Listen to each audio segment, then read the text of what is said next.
Now, I saw someone post on Facebook a couple of days ago. They're like, what are you doing for inflation? Like, the answer is easy. I bought 300 houses 10 years ago because that's the easiest way to fight inflation. So I've been saying this since things were cheap, but now 10, 15 years later, we have this. So I think it's Such a premature to get. great answer. Because the best way to combat inflation is to own shit. Old Frankie is at it again. He's got another $5 million worth of real estate assets. And I always feel like Danny Glover in the Lethal Weapon movies just wants to retire.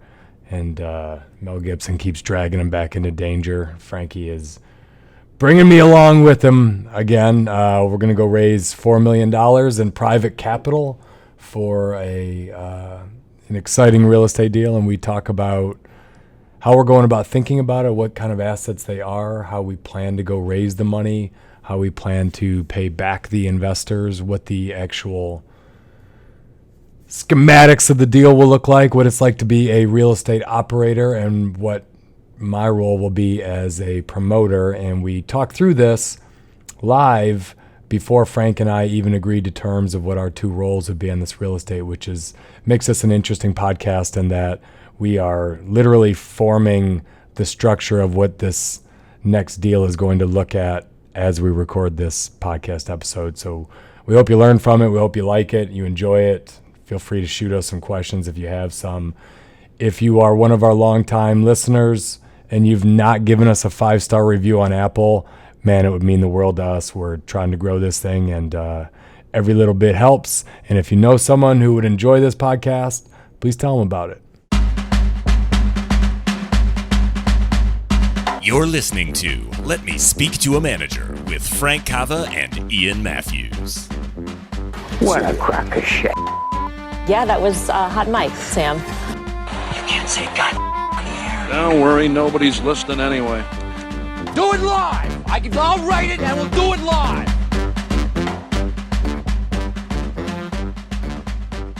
Frankie! Ian, you son of a bitch! Hey, dude. It's Wednesday. What's going on in your world? We've been on the phone a while, but I think we're finally in the headspace to have this episode. Yes. For our listeners, I tried to quit on this podcast like 13 times this morning, and I want you to know how much Frank loves all of you. He just wouldn't let me do it. He just kept pushing different angles. So we could go a lot of different angles on this show, maybe persuasiveness, sales, customer service, loyalty, branding, flexibility. A lot of different things that Frank has been hammering me with this morning as I begged him to let me stop the podcast. But we persevere. Tune in now before it's too late. It's urgency. Now, Ian's losing steam. Frank's keeping this thing going. And the interesting thing is I had to beg him to do this podcast in the first place. And now that I'm trying to beg out, he won't let me do it. He just keeps pulling me back in. Oh, it's incredible. So, Frankie, you are working on your next big deal. We did an entire podcast on a $10 million deal that we worked together on, that your team did an incredible job executing on, which closed in, when did that close? Early January, bro?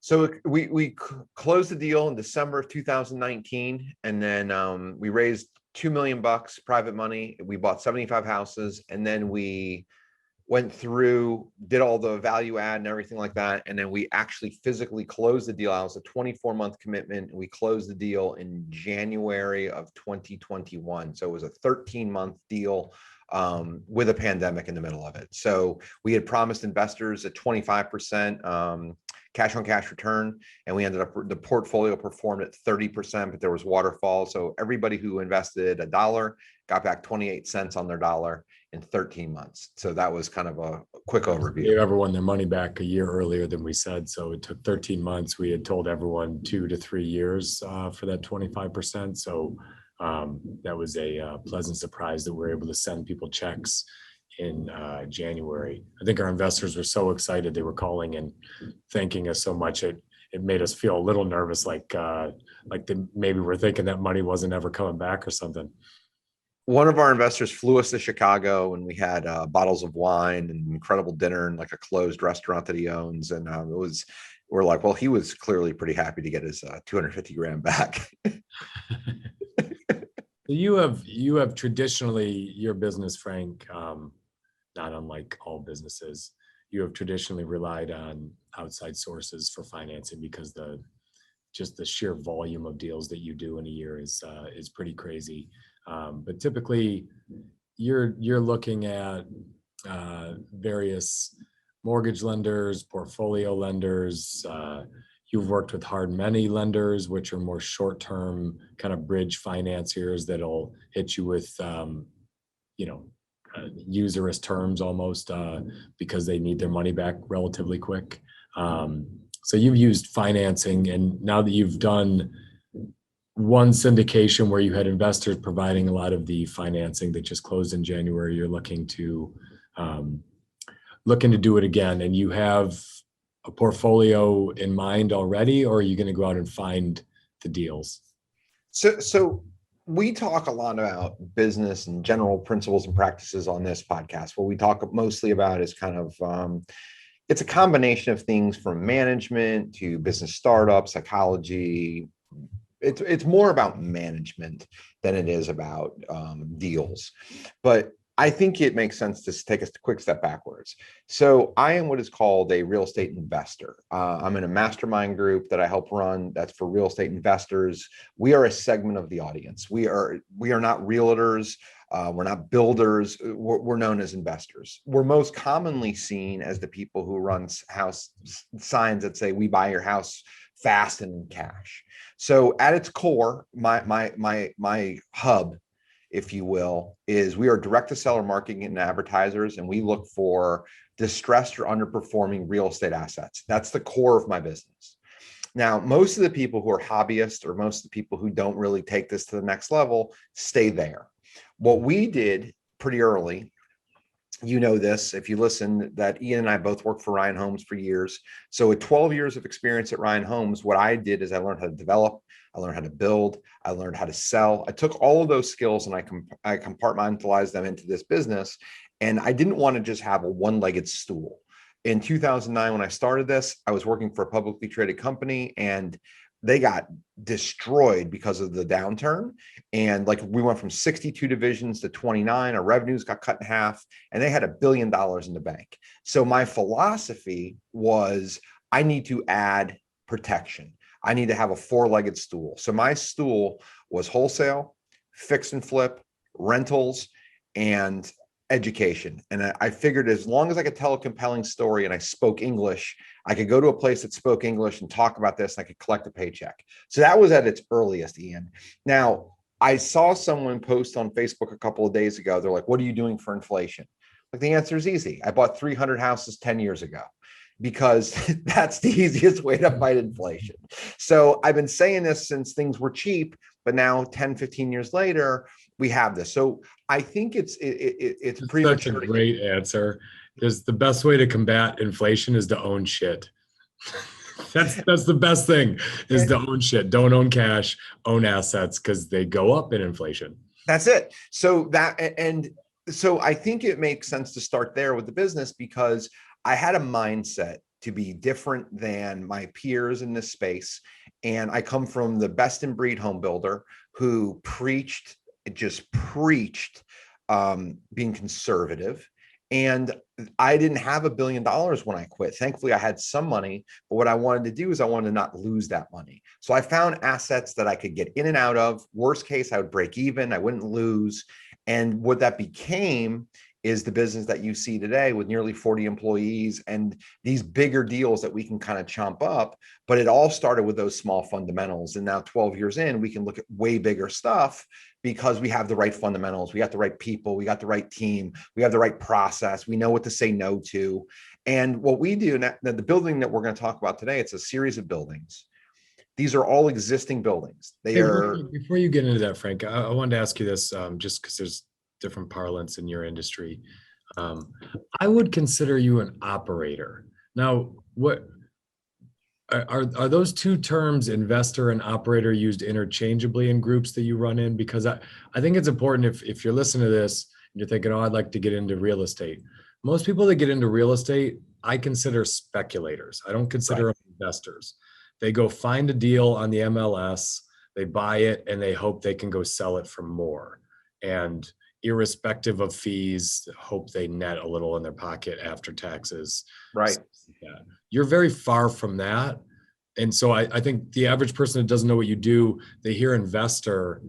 I look at you more like almost a builder, almost a construction company. Yes, you buy smart. That's if you bought poorly, you would never make any money. But I think what makes you different than the average dude that can just go buy a building and try to flip it is you add value to these buildings. You have a construction company. You have a very strong tenant management arm that can go raise rents, that can work with tenants to collect rents. These are things the average guy or gal on the street could not do because they would quickly get overwhelmed with phone calls and minutia. So I think most people in the world that aren't in this space know real estate. They know who a real estate agent is, right? If you look at the internet, there's people standing on the hood of, $300,000 cars, throwing $100 bills in the air, making it rain. In a lot of instances, that's what a real estate investor is. To me, those people are frauds. Like there is a way to make money in this business, and there's a way to make big money in this business, but that's capital. It's the wrong side of capitalism, in my opinion. If you're going to be really good at this business, you need to be an operator. And before this is a newer type of a business. Direct to seller marketing and advertising has been around forever, but it was never organized. It was one of the reasons that I picked to get in here. The competition does not have my level of sophistication. They don't have my education. They didn't work at NVR like I did. They didn't have money. Most people come into this with no money down. Like that's the speculative game. 2008 through 2011, the market got compressed so much, and there was like so much inventory sitting there. Wall Street looked at it and said, this is now a trade. I can go to Atlanta or Arizona and I can buy a physical asset for less than the parts to put it back together. So in very simple parlance, I can go buy an existing home in a neighborhood for 60% of what it would cost me to go to Home Depot or Lowe's and buy the material to build it. So there was value. And because there was so much value and there was so much opportunity, people who didn't need an immediate return, Wall Street, got into the space. So what happened is houses for rent became something that is now commoditized where it wasn't in the past.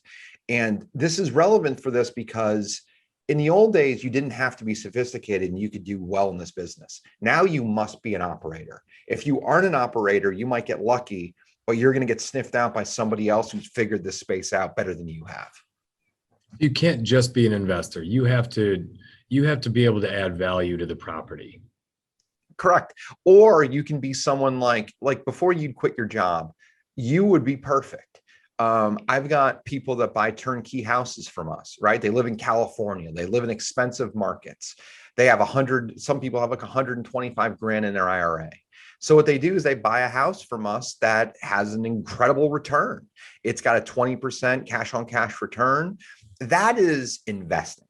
Most of the people who sit in my seat are speculators. They're trying to figure out how to take nothing and turn it into something. They're trying to get something under contract and take it to market. That's at the core of the business. And what we have done is we've gotten very sophisticated on how do we find cash buyers? How do we find the people who buy it at the highest price? But when we make the most money, Ian, it's not even close, is when we buy an asset that's underappreciated or underutilized, we hold it, we add value to it, we stabilize it with a renter, we capitalize on depreciation, we let the market. Real quick, stabilize. So explain stabilize to folks. So what does it look like with the, obviously you have unstable rent, you have stable rent, but for you as an operator, take people behind the curtains of what phone calls are being made, how are people interacting with tenants, finding better tenants. Talk about how your team stabilizes rent. So there's several things you can do to stabilize, right? The first thing you have to do is you have to understand what's happening in the property. Do you have a good resident, a bad resident? Are they taking care of the property? Now that we're coming out of the pandemic, there's all these moratoriums on eviction. So you have to work with people that are in these units if they're underperforming. What we notice in most times is the people are running the property into the ground and they're not treating that property or that home like an asset. Instead, what they're doing is they're just riding it hard and putting it away wet.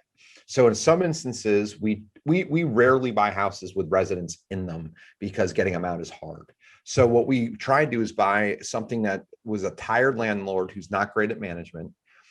We get the property empty, and then we come back. The first thing we do, Ian, is we stabilize the house, and I'll define it.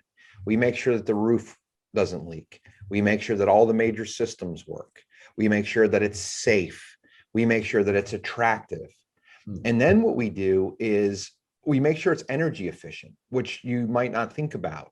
But we typically provide workforce housing, which is very hard to find in today's market. So it's affordable or workforce housing. And by going through and doing these things, we find residents who can't find other places to live. So what they do is they move into our properties and they don't move out because we treat them like great human beings. We treat them well. If there's a problem, we service it, and we give them a great asset to move into. From a business owner standpoint, turnover is your most expensive cost. So if you do a good job up front, and it's called CapEx or repairs, you do that up front, you move someone in, then you get a stabilized rent with a signed lease. Then you can take that property to a bank and get incredibly favorable terms, and then you just sit on it. You got to show that's a what we little do. history of that rent hitting, because sometimes, especially when you buy a large portfolio, you go look at all of the houses and it's inconsistent. You get a couple of months and that person moves out. It took you 2 months to find them. So that asset to a bank, a bank is going to look at a property like that and not going to want to lend to it, just the same as they wouldn't want to lend a mortgage to someone who seems like they're always in and out of work. So to get a mortgage, you need to prove that you've got a couple of years of consistent history of working, especially if you're self-employed. It's the same with one of Frank's properties. If he wants to go get debt on a portfolio of 100 homes and half of those homes only collect rent 4 or 5 months a year, if I'm a bank, I'm not that excited about lending you money because I'm not sure you're going to have enough incoming to pay my principal, interest, taxes, and depreciation. Exactly. So what happens in a lot of instances is this, right? You go to apply for a mortgage and they want to pull two things. They want to see your W-2 or how much you make, and they want to see your credit score. In the commercial world, what they do is they look at what's called a rent roll. A rent roll is basically the answer key to how are you performing. It's kind of like a credit report, essentially. They look at the property and they say, okay, here's the property, here's the rent collected, here's everything. How much did you spend on your mortgage? How much do you spend on taxes? How much you spend on repairs? We have between 200 and 300 of these things. We manage 400 of these things, but we have I got 6 people in my accounting department who put all these things in the spreadsheet so we can send it to banks. But to stabilize, so we're going to get to commercial property in a minute. What we had to get really good at is finding assets. Then we had to get really good at stabilizing them, putting people in them that would stay, and collecting rents. I think this needs to be noted. During the pandemic, we collected 99 cents on the dollar. So we were super, super aggressive with working with our residents to help them pay their bills so they didn't lose their house. Like, I was having this conversation with my mom. There's all these moratoriums on mortgages. I have 300 mortgages. Ian, guess how many of my banks called me and said, Frank, don't pay your mortgage this month. Go ahead and take advantage of the moratorium. I'm going to guess 0. Exactly. So I still had to pay my bills. So what we did is we talked to our residents and said, hey, if you're having problems, tell us, call us, email us, tell us what the problem is. And then the government printed a shitload of money. And what we did is we got aggressive with PPPs and CARES and rental relief, all these other things that came out. And we said, hey, you don't have the ability to do this. You need to go to work, keep your job. It's hard for you, but we have the ability to help you. So we did. We didn't want this debt to follow them around. So we're like, and eventually they passed this law. We had our attorney draft a letter And the attorney, the letter basically said, hey, on behalf of the resident of this house, Kava, our company, is going to come and help you get this money so you don't have, debts or you don't get evicted. And we work with the residents, we work with the government. We did all of these things to perform very well. And this, Ian, is going back to your question. Am I an investor? Yeah. Am I a speculator? No, but I'm an operator. And if you're not an operator, you don't get the most squeeze out of your juice or out of that piece of fruit. And that's what we do here is I've got great people who really focus. These are all expenses. So I think a lot of times I see realtors trying to do things on the cheap. And if you're going to do anything at scale, I don't see how we could have done those 75 properties in the pandemic on the cheap, because there's real expenses to your, tenant management. These are, when you go really look at the granular level, you are reaching out to everybody. How are you doing? Are you still employed? Can we help you? Is everything okay? We noticed you're late on your payment. Did you know there's a paycheck protection program? Did you know that there are local grants through the city of Richmond? Did you know, could we give you some phone numbers? Your folks were really good at that, of being real proactive. And the reason why we collected all of our rents wasn't luck, wasn't because you just happened to pick 75 perfect tenants. You were proactive, you were all over it, and you were helping folks figure out how to get through something like that. And I think a speculator isn't organized enough to go manage tenants, which out of everything, I knew you were good at construction, but going through that project with you, I think what impressed me the most was your property management. I think that ultimately the way we handled that portfolio was more important than any aspect of your organization, in my opinion. Because we didn't put a lot of money into those properties just because of the nature of COVID. We were going to blow out a lot of those, and we ended up deciding not to. So your construction, though important, wasn't as important as your property management. I think they both were incredibly important. And what we had to do is the permit office in Richmond shut down. The first day the permit office opened, it had been closed for almost 3 months. The first day it opened, all the inspectors did for the next they opened on a Wednesday, Thursday, and Friday after they opened, they drove around the city giving people pink slips if you were doing work without a permit. That was their way of helping the city out. So we had to get so creative on, okay, we need to add a bath. We can't do that. We can't pull a permit. So we got to figure out ways that we can get around this, stabilize the asset, and do all of these things without permits and not do it illegally. So we had to be really creative. That was one. And then we get it stabilized. And then it was come down to getting a resident in there. And then it was, okay, they're in, now they lost their job. How do you collect? So this is a great business to be in because of the long-term wealth it can build, because of the options it can give you long-term. Real estate usually appreciates, unless the tax code changes. You can also use depreciation. So you have those two things going for you, but you have to have the support team in place, maintenance, property management, construction, or you're going to get killed. So the sweet spot that you focus on are properties you can acquire for $50,000 to $100,000 that you can put some value add into, stabilize, and sell down the road for $120,000 to $200,000. That's so we have a sweet spot. That's probably 80-20. Yeah, very close. And so we did that forever. Like we've been doing that for 7 to 10 years, and we've gotten really good at it, and we have a track record. But about 5 to 6 years ago, I did a few other things that I think are worth talking about. We buy in what's called the path of progress. So the path of progress is, it could be a neighborhood, it could be the next neighborhood. In a lot of instances, it's like 5 to 10 blocks away where things are bustling. So what we did is we got ahead of the path of progress. We went into areas where it hadn't shown up yet, but it wasn't far away. And we did a bunch of things. I bought some commercial buildings for cheap, like $15 to $35 a foot. They're value adds, but they're not yet in the place where you want to do development.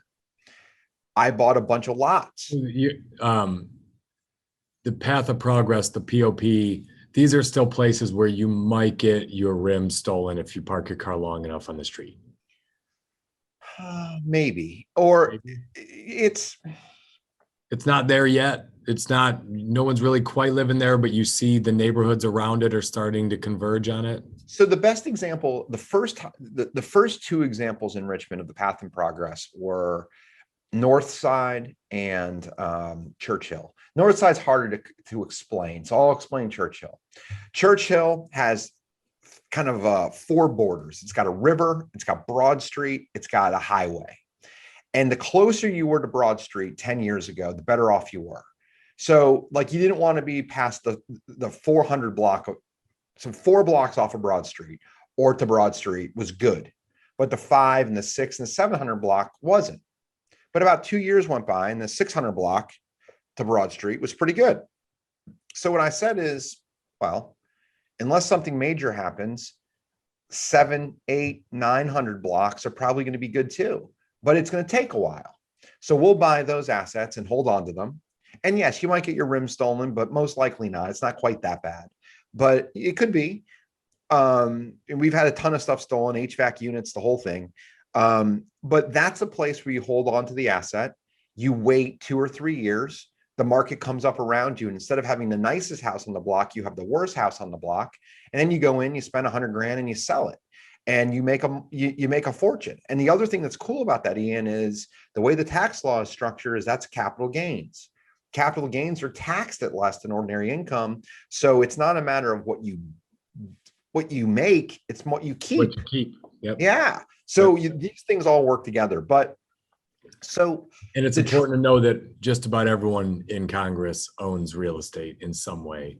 And so every time you start hearing chatter and noise about real estate investors and owners are going to get taxed higher, I usually feel like it's all garbage because the people making these laws all own real estate, all of them. Thankfully, because it's kind of a sacred cow. So I think this is relevant, right? You and I work for NVR. We got there after a decade or so after they came out of a bankruptcy. You got there in the late 90s. I got there. When did you start? I started in 98. Late 2004 is when I moved to DC. All right. So you started 6 years after me. The bankruptcy was still talked about a lot 7, 8 years after it ended when I got there. Yeah.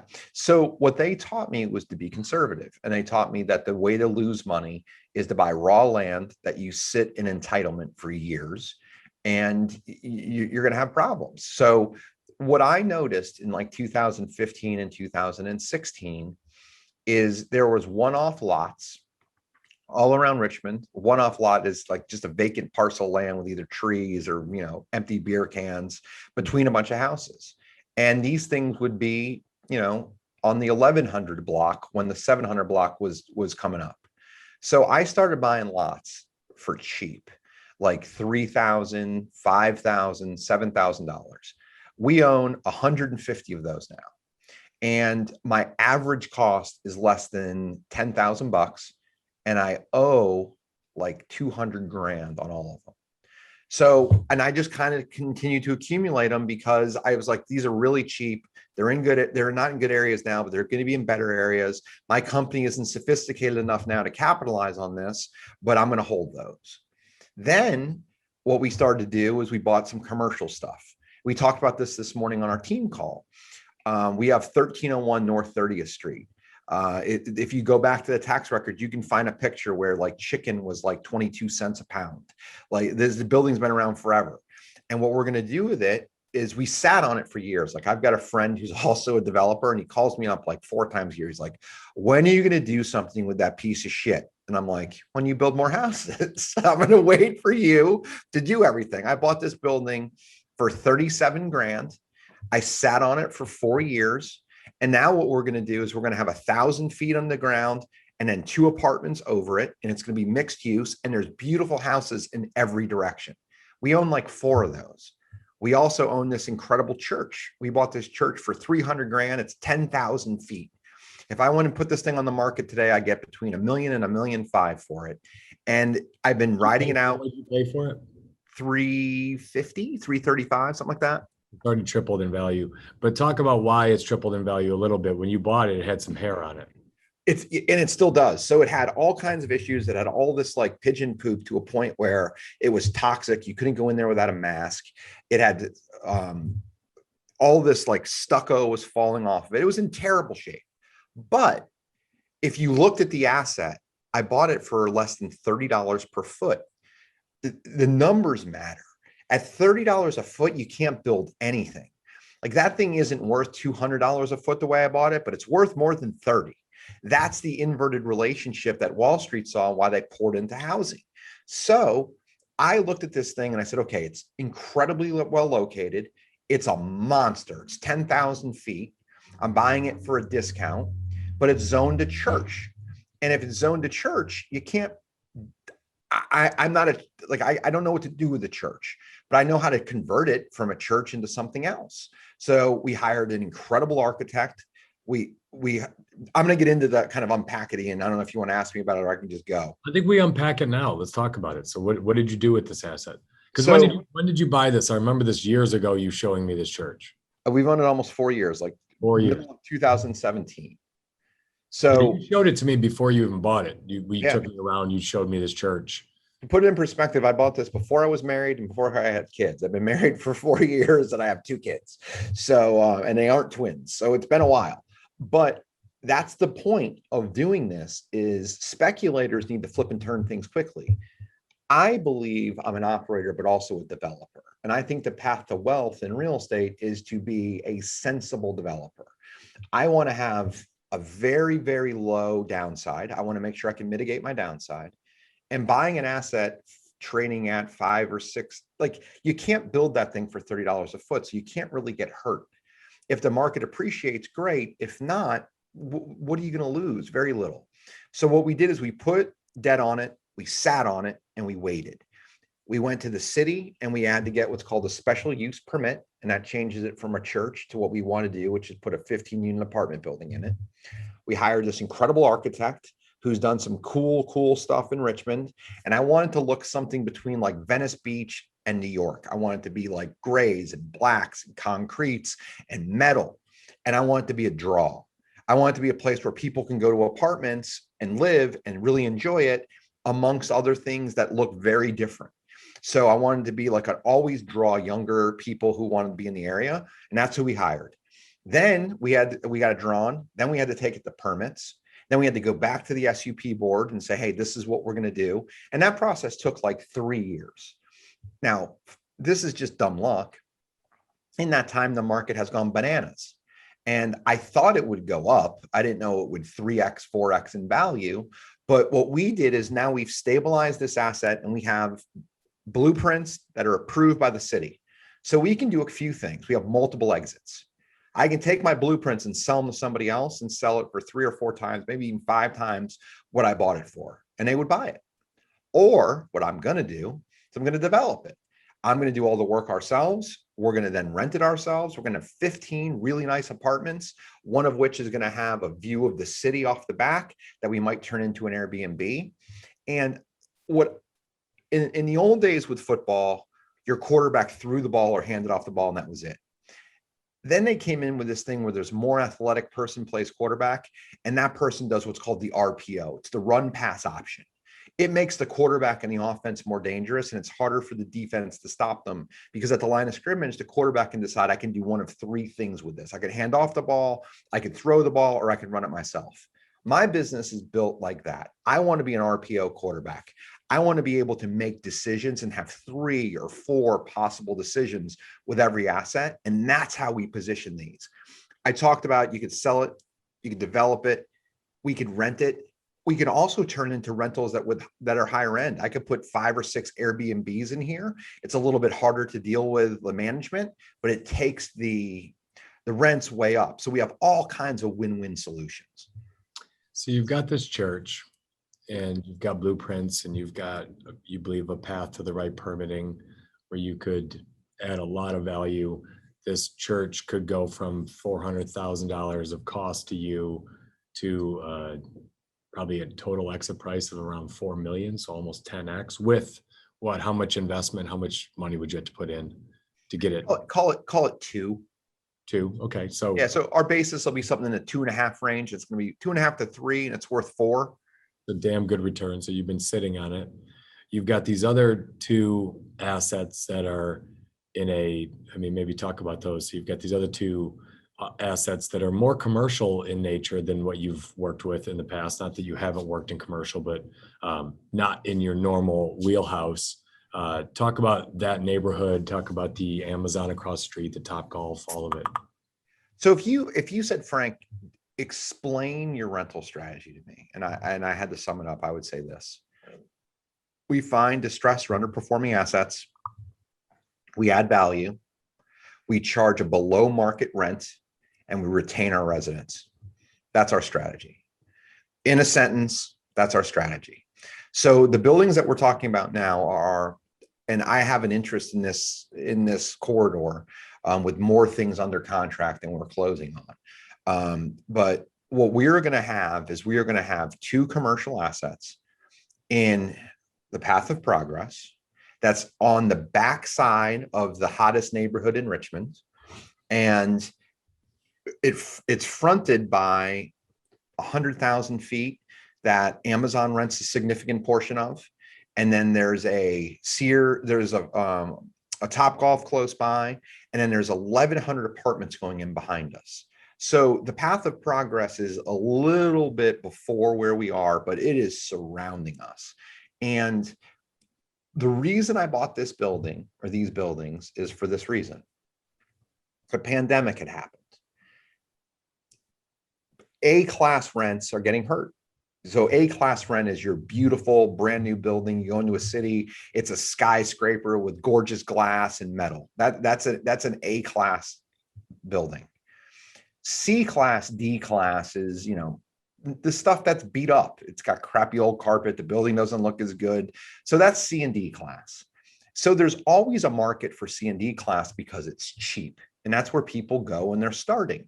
So what we're going to do is we're going to take what I think is C and D class office space, and we are going to give it an incredible facelift. We're going to make it, if not A, B+ in grade. And we're going to be flexible. We're going to have between spaces as big as 6,000 feet, which is the office I'm going to move my company into, all the way down to 80 square feet, which can be rented by the day or the month. And what we're going to do here is we're going to provide an A or B+ look at a C to a C+ price. So what that's going to do is that's going to give us an ability to take tenants, get them in quickly, have very little vacancy, and you take a little bit off the top on the return, but you treat the people great. They don't leave. You give them flexibility, and that is how you grow an asset very, very quickly. And because I bought it so low and I can do the construction myself, I can keep the cost down and I can charge a less rent and still satisfy the banks and make a great return. And this one's a little bit unique also in that you have the potential to move all of your employees out of the current office you're in into this asset at a below market rent for yourself, but also that rent is going to stabilize the rent roll for that project, making it easier to get financing in a couple of years. Exactly. And I think this is, without like slides and showing you this stuff, it's kind of granular, right? But there's also a critical path that's really important to talk about. So you buy assets like this and you have to understand, what are you walking into? So we've got 2 separate buildings. There is one tenant in one of the buildings who's a great tenant. They're paying very close to market rate, and they've got a lease that goes for about 5 more years. I'm not touching it. Like, they're a great tenant. It's close enough to market. They're awesome. Leave them there. Behind them are 2 spaces. So what we're going to do with those 2 spaces is just clean them out, take it to market and see what the market wants, and then build it based upon what the market tells us. So that's one building. The second building that I'm going to move into, it's another one that's perfect for us. It's in a floodplain. That basement was flooded out. Like, this property never went on the market. A realtor called me up and said, "This is for you. It's perfect. I want to look at it with you in 2 days." And as soon as I walked, I was like, "Oh, wow, this is perfect." The basement has a grade problem, which means the water flows into the building and not to the river, which is a problem. So the first thing we're going to do is we site surveyed it, and we're going to drop the grade on the parking lot, and we're going to prevent water from coming in, and we're going to fix the basement. So within 60 days of owning this, the parking lot will be fixed, and The basement will be stabilized, new construction done. And we're going to charge $14.50 a foot, which is cheap for a brand new renovated space. And we're going to move people in immediately. So immediately I have a tenant that's already paying. I got the people behind him in the other building that will get that fixed up. I'll have the basement done. Then I'm going to work from the top down of that building and start the renovations. The process there is, if I do it this way, I'm collecting rents. I'm getting the best of all things happening at the same time. I'm maximizing my return while mitigating my risk, and I'm able to satisfy all the banks. And that's how I'm going to put this deal together. I love it. So how are you going to finance all of these assets? How much do you need to capitalize? You talked about putting $2 million into this church. Right. You've got 400,000 into it. How much are the 2 Westwood properties? So the 2 Westwood properties are 1.7 million to purchase. They're going to cost, $2.5 million to renovate. When they're done, they're going to be worth over $5 million. The church is, at this point, I bought it for $350. I've carried it. I've done a bunch of permitting and architects. So we're into it for, let's call it $850,000. So we're gonna do a raise. Ian and I are doing a raise. We're raising $4.5 million. And then we're also going to utilize banks, but we're going to raise the money first so we can get everything closed, everything done. We don't have to worry about the banks. We stabilize the properties. And then what we will do is we will then take it to banks, get incredible rates, and then pay back the investor. Now we're going to set this up to be a 3-year raise, and we can get into details. It's kind of fun.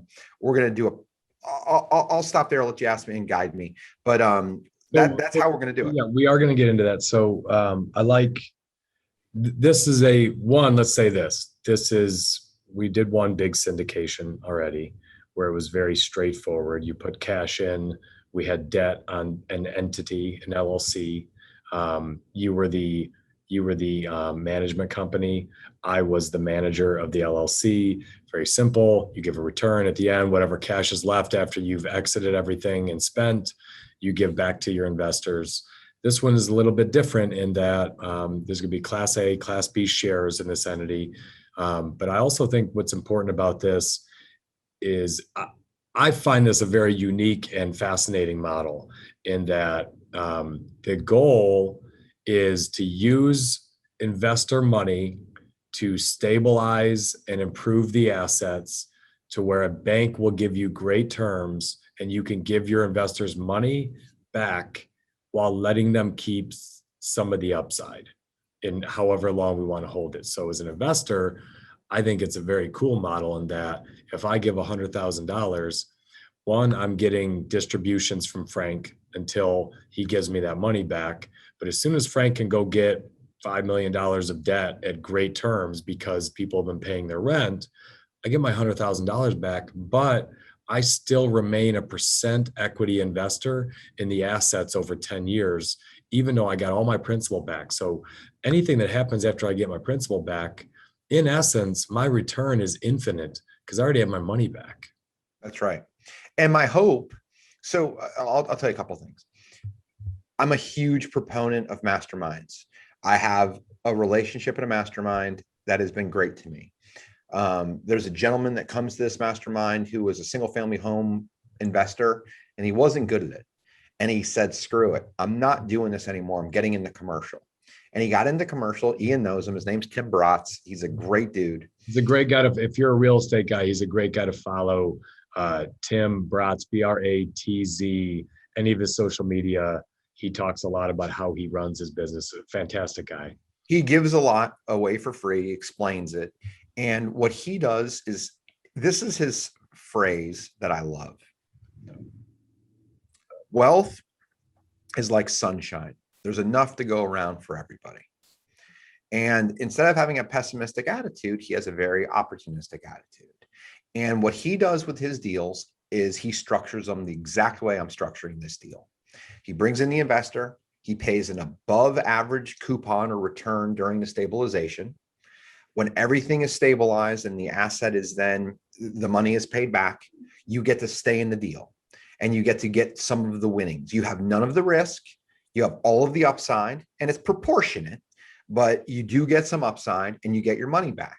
And then once you get your money back, it's my hope, it's his hope that you say, that was incredible. what else can I invest in?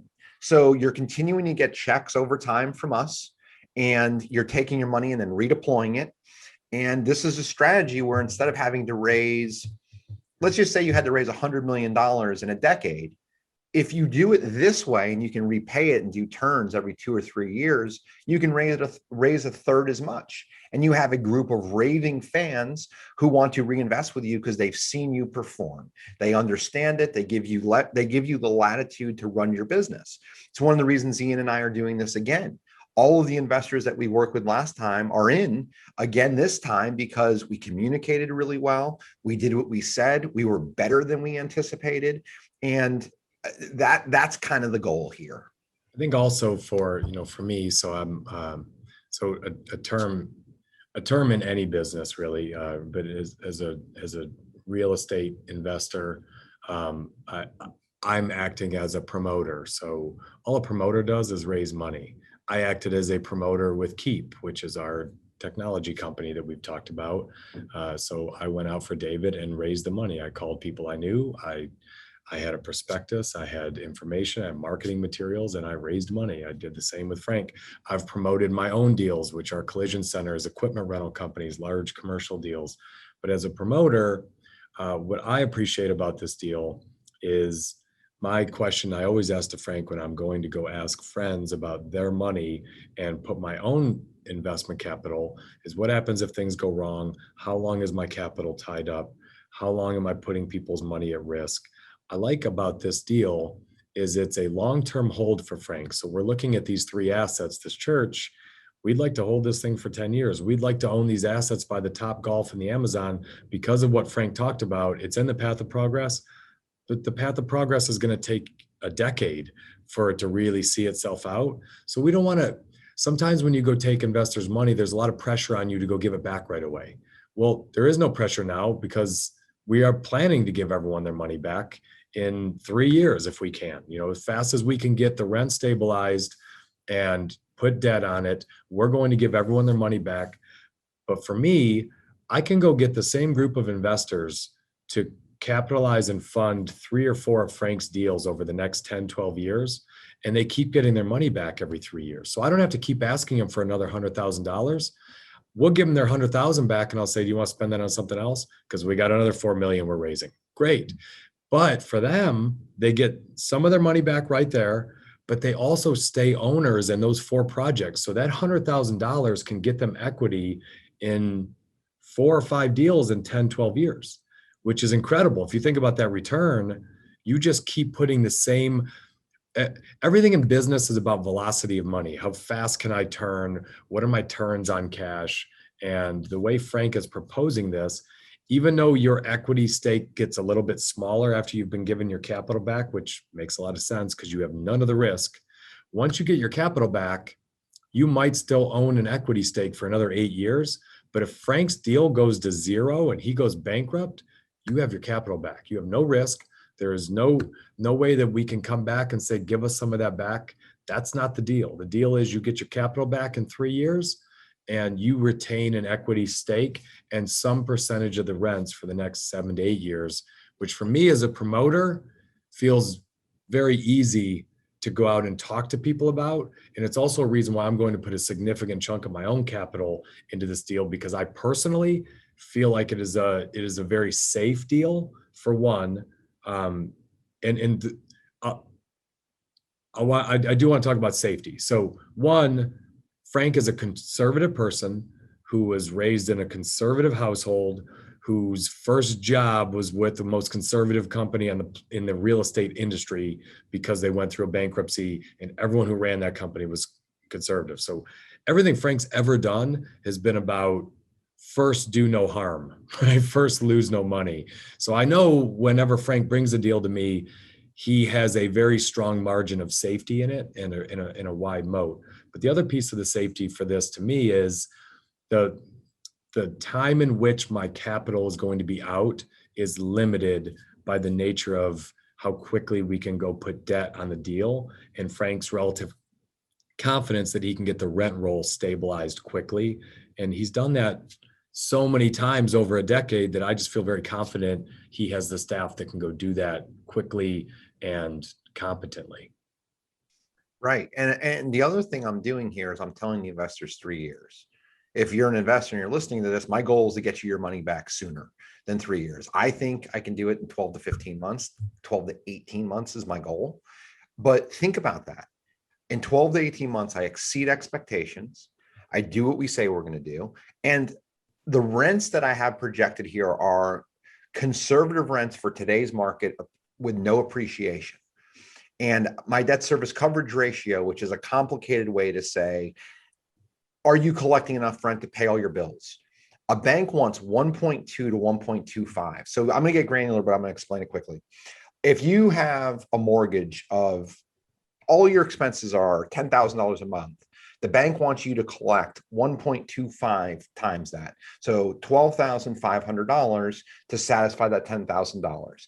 And the reason they want you to do that, you might have vacancy, you might have problems, like it can fall off. So they want a debt service coverage ratio of close to 1.25. This portfolio with conservative numbers has a debt service coverage ratio between 1.5 and 1.75 using conservative numbers. When I have everything rented, and if I take a couple of stretches where I do some Airbnbs and I charge a little bit more for rent, it goes up. So we've got margin of safety. Right now, this thing covers 57% occupied. It covers. So we only have to get to 57% of market. So these are things that you look at. So can we not lose money? Number one, I think we can get into a position very quickly where we break even to better. Number two, is there winning on the upside of that? After we pay the investors' money back because it's stabilized, is there a portion of wins? Yeah. This is the RPO quarterback piece. Then what do we do in the future? 3 years from now, the market goes bananas and it's like, we should sell this thing because it's, we thought it was going to be worth 7 million. It's worth 12. Let's not be pigs like we did with the RVA deal. Let's take that money and let's move into something else. Or we could redevelop it. We could go vertical. Or we could get the blueprints developed and then sell it to somebody else and they can go vertical. So what we've got is we could do absolutely nothing but collect rents. We could redevelop. We could get it zoned and permit and sell it. Or we could do nothing. So you have all of these incredible options, and Ian is going to put in a bunch of money. That money is going to hopefully be in another deal with me, and he's going to get a piece every quarter. And I think this is really worth talking about too, Ian.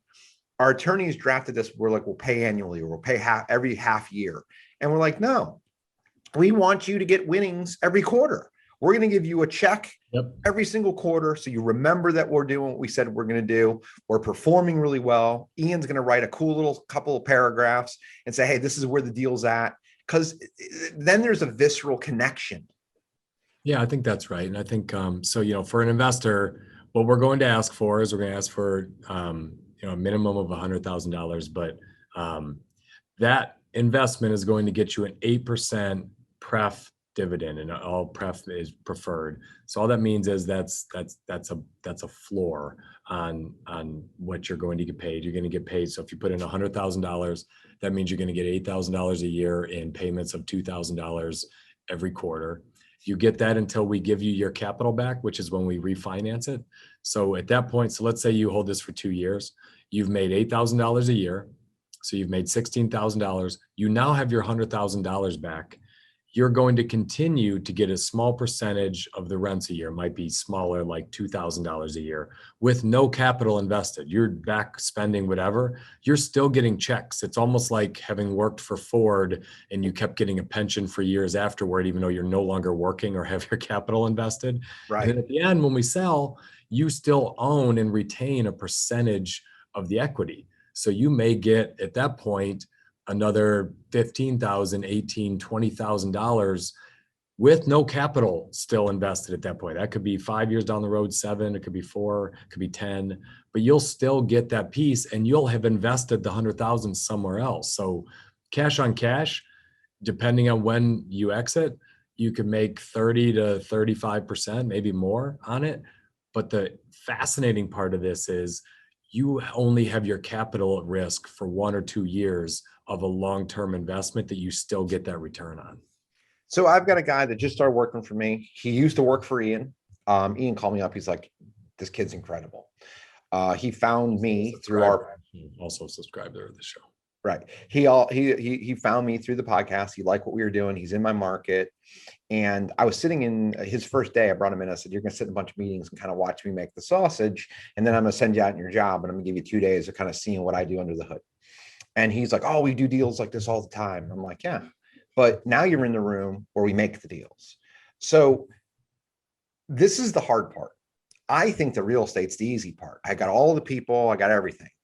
I've got to call my buddy up and say, hey, and I want to raise some money. I've got to bring him a structure of a deal that makes sense. I got to bring him a structure of a deal he can get excited about. He can understand. He can tell somebody else about. He can pitch it to them in a way that's comprehensible. They can ask questions and he can answer it. And when you start with something like this, you start with like all of these ideas and you whittle it and whittle it and whittle it. And what I wanted to do is I believe wholeheartedly in the real estate. These are good real estate assets. These aren't just properties. These are assets. But to get the deal done, you need to be able to show people that this deal makes sense for these reasons. So what is your collateral? What is your process? What is the payment they get? How soon? What's the upside? And what you need to be able to do is you have to leave. What if a bad recession happens next year? How are you going to monetize it? How do we stay afloat? What are the chances of my dollars going to zero? And what I think is critical is sometimes you leave things on the cutting room floor. You say, this is a deal that we can bring to market, that people can get behind, that they can support, and it makes sense. And so for me, some of the leave behinds, we were going to do a bunch of other collateral. We're like, we're going to simplify this. In addition to that, Ian said, why don't I just go raise debt? When I start getting the double digits, if I'm paying 10%, 12% for money, I don't need to give you equity. There's no reason, because that's high enough on debt. I just do a debt deal. But at this number, I want to do more deals like this. I want to take the 8 people who invested in our last deal and make it 16. We got 8 raving fans. Let's make it 16 or 20 raving fans who are thrilled. They get their money back. Say, that was easy. They continue to get checks. Even better. I want to do another deal with you. And Ian and I have both said this multiple times. That's the long-term strategy. That is the play. It's Ian just finished a deal with one of his collision centers, a bunch of people getting a bunch of money. He sent me a text. He got like $4 million wired into his account while he's like on his bicycle. Like that's it. Like we've got people who like what we do, who understand what we do, and we want to, and people want to put their money in places where they can get a good return. They know it's safe. I like the way you say bicycle. It sounds like it's like a banana seat with the big wheels out on the beach, which is not far from the way I roll these days. I'm not going too fast on the bike. I don't want to hurt myself, Frank. I don't want to hurt myself. Getting up there. I want to pull a muscle. Yep, getting up there in age. So I think it's fascinating. The reason why we want to talk about it today, because it's just live. It's something the two of us are working on right now.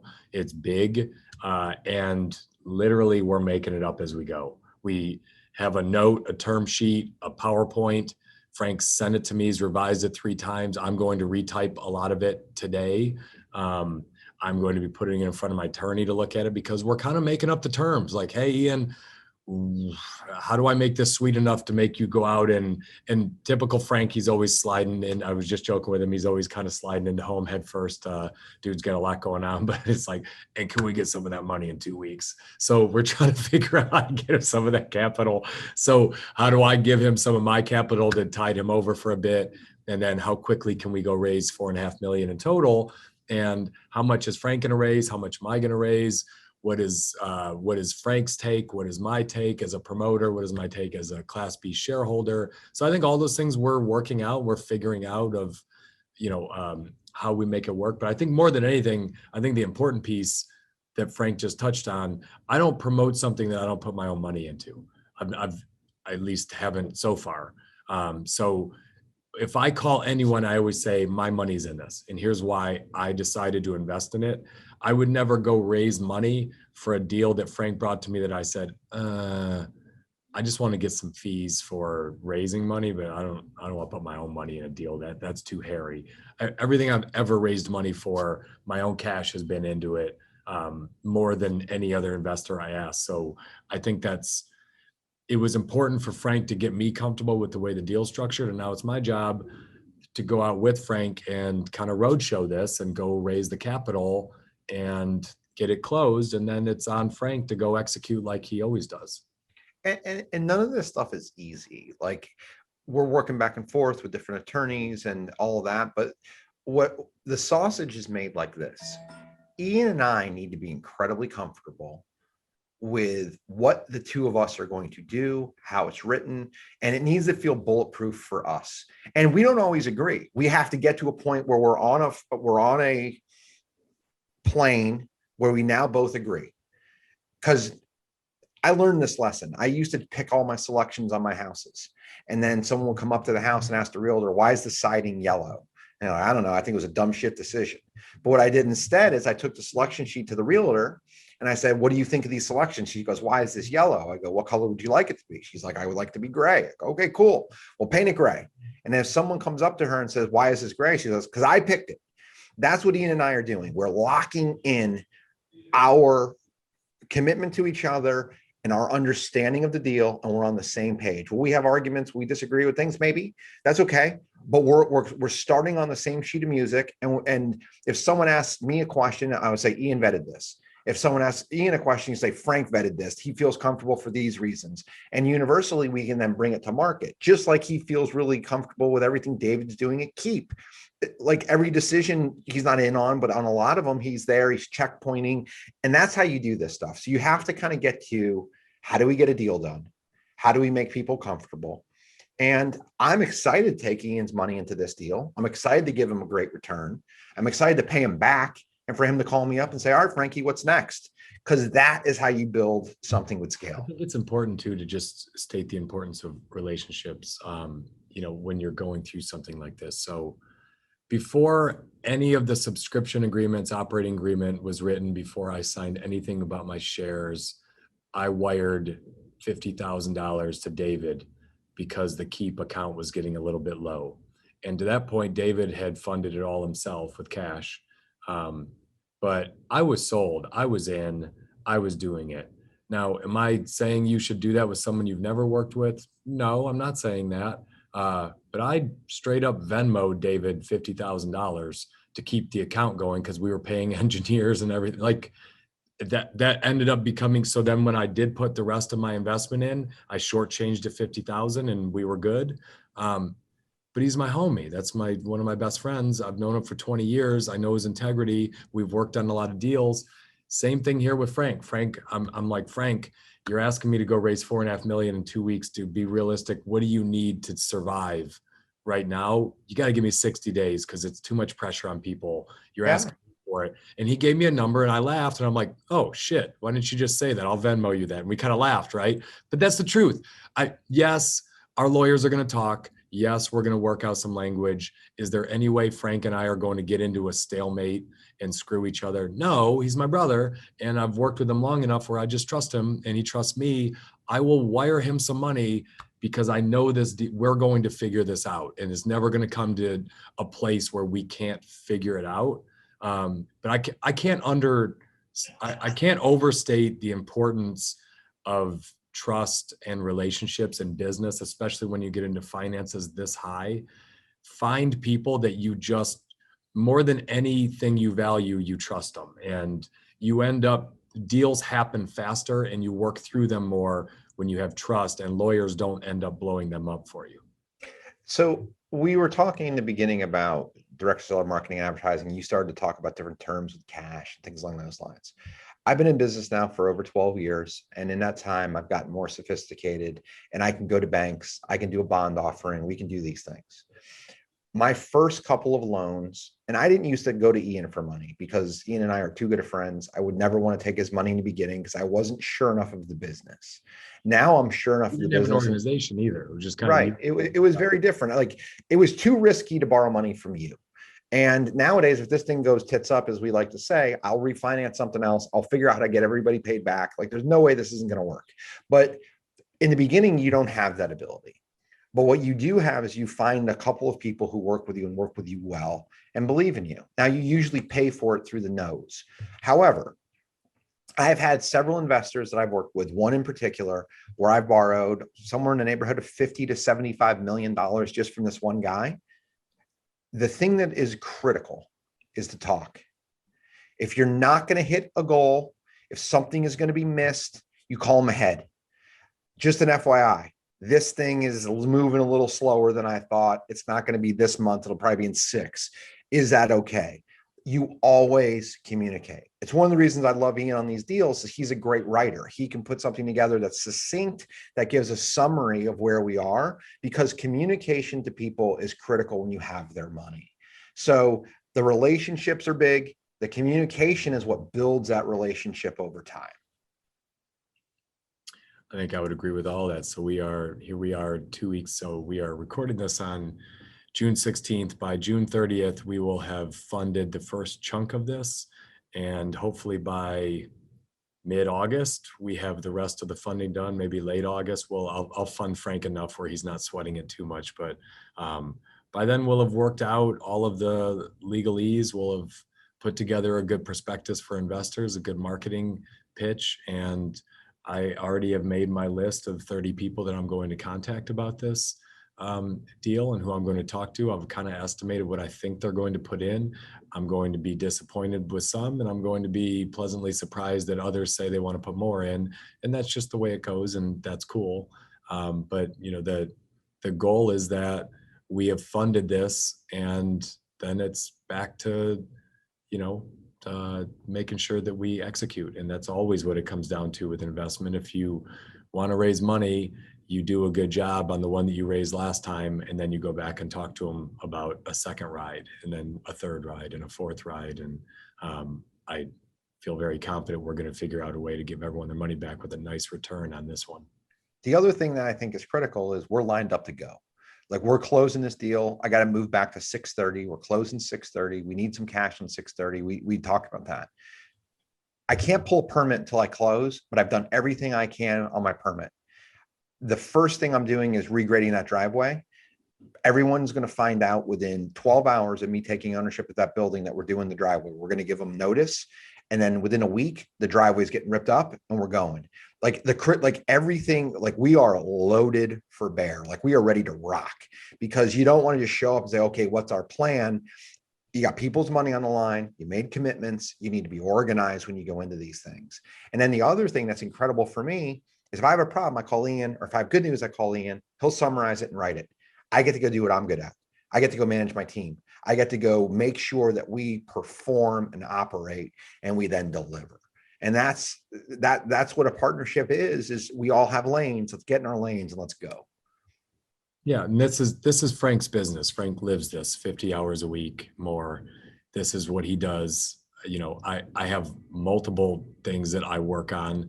And so for me, this is a way that I can work with Frank, where he knows he can't have all of my time, but he gets a piece of my time. We work together on a project, you know, and I can continue to work on the other things I'm working on, like our tech company and my consulting business, where right now I'm just lamenting to Frank that it's starting to grow faster than I'm ready for, Frank, and he's telling me to chill out. So I've got a lot of different things going, but this is a fun way that, you know, outside of this podcast, that he and I can keep working on projects together. And that's all I got today. And I said, bitch, be cool. That was a fantastic close. I appreciate it. It's nice. Good seeing you, Frank. Always a pleasure, brother. See you.